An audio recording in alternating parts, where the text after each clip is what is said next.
Hello friend, welcome back to my channel. আশা করছি আপনারা সকলেই খুব ভালো আছেন।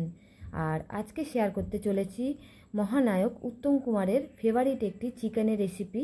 এটি সুপ্রিয়া দেবীর রান্নার ঝাঁপি থেকে আমি নিয়েছি। রান্নাটা ভীষণই সহজ, কিন্তু খেতে ভীষণ অসাধারণ হয়। আর আপনারা একদিন বাড়িতে বানিয়ে খেয়ে দেখবেন। এখানে আমি 800 গ্রামের মতন চিকেন নিয়ে নিয়েছি। চিকেনটাকে ভালো করে ধুয়ে পরিষ্কার করে নিয়েছি। এবার আমি এর মধ্যে মিশিয়ে দিচ্ছি 1 চামচের মতন হলুদ গুঁড়ো দিয়ে দিচ্ছি 1 চামচ, আর দিয়ে দিচ্ছি ধনের গুঁড়ো 1 চামচের মতন, আর রসুন দিয়ে দেবো মাঝারি একটা, সেটাকে ভালো মতন পেস্ট করে নিয়ে সেই পেস্টটাকে দিয়ে দিচ্ছি। এবার আমি দিয়ে দেবো ফ্রেশ টক দইটাকে ভালো করে অল্প একটু জলের মধ্যে গুলে তারপর আমি মাংসের মধ্যে দিয়ে দিলাম। এবারে এই সমস্ত মশলা সহ চিকেনটাকে ভালো করে হাত দিয়ে ম্যারিনেট করে নিতে হবে। ম্যারিনেটটা করা হয়ে গেলে পরে তারপরে এটাকে মোটামুটি 20 থেকে 25 মিনিট মতন রেস্টে রেখে দিতে হবে। তারপরে রান্নার দিকে যেতে হবে। এবার আমি কড়াই বসিয়ে দিয়েছি গ্যাসের উপর একটা। কড়াইতে আমি সর্ষের তেল দিয়ে দিলাম। যে কোনো মাংস রান্না সর্ষের তেলে খেতে ভালো হয়, তাই সর্ষের তেল দিয়ে দিলাম। এবার এই সর্ষের তেলের মধ্যে আমি 2 বড় সাইজের পেঁয়াজ ভালো করে কুচিয়ে নিয়েছি, সেই পেঁয়াজ কুচিগুলো তেলের মধ্যে দিয়ে দিচ্ছি। এই পেঁয়াজ কুচিগুলোকে বেরেস্তা বানিয়ে নেবো। বেরেস্তা বানিয়ে তারপরে লাল লাল করে ভালো করে ভেজে নিয়ে একটা পাত্রের মধ্যে তুলে রাখবো। দেখুন বন্ধুরা, ভালো করে নেড়ে নেড়ে পেঁয়াজটাকে ভেজে নিচ্ছি। পেঁয়াজটা আমাদের বেশ সুন্দর করে লাল লাল করে ভাজা হয়ে গেছে। এবার এই পেঁয়াজের টুকরোগুলোকে তুলে নিচ্ছি। এবার যে তেলটা পড়ে থাকছে সেই তেলের মধ্যে দিয়ে দিচ্ছি এলাচ, লবঙ্গ এবং দারচিনি। এই 3টে ফোড়ন আমি তেলের মধ্যে দিয়ে দিচ্ছি। এটা ভাজা মতন হয়ে গেলে তারপরে এর মধ্যে সেই ম্যারিনেট করা মাংসটা দিয়ে দিচ্ছি।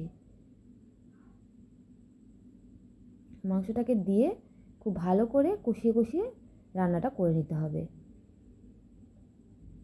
দেখুন বন্ধুরা, সুন্দরভাবে মাংসটাকে নেড়ে নেড়ে রান্না করে নিচ্ছি।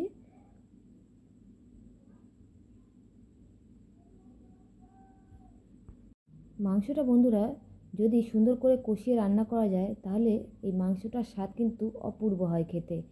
এবারে বন্ধুরা এই মাংসের মধ্যে আমরা দিয়ে দিচ্ছি পরিমাণ মতো নুন।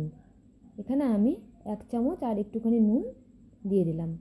নুন দেওয়ার পর এবার আমি দিয়ে দিচ্ছি এখানে 1 চামচের মতন লঙ্কার গুঁড়ো। এই লঙ্কার গুঁড়োটা দেওয়া যাতে মাংসের কালারটা সুন্দর হয়, তাই জন্য 1 চামচের মতন একটু লঙ্কার গুঁড়ো এর মধ্যে মিশিয়ে দিলাম। এবারে মাংসটাকে ভালো মতো নেড়ে নিতে হবে নুন আর এই লঙ্কার গুঁড়োর সাথে।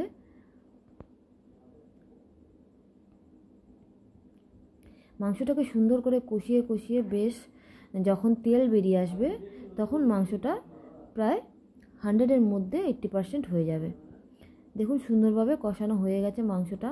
আমি এখানে 10 থেকে 15 মিনিট মতন কষিয়ে তারপরে এর মধ্যে পরিমাণ মতন একটু অল্প করে জল দিয়ে দিলাম, তাহলে মাংসটা সেদ্ধটা ভালো মতন হবে। এবারে এই জলটা দিয়ে এর মধ্যে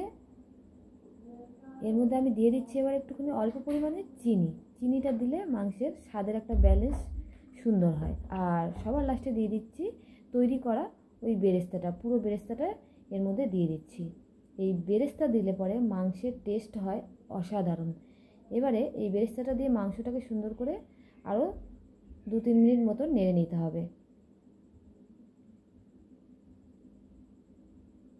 সবার লাস্টে এর মধ্যে আমি দিয়ে দেবো মাংসটা হয়ে গেলে পরে কাঁচা লঙ্কা।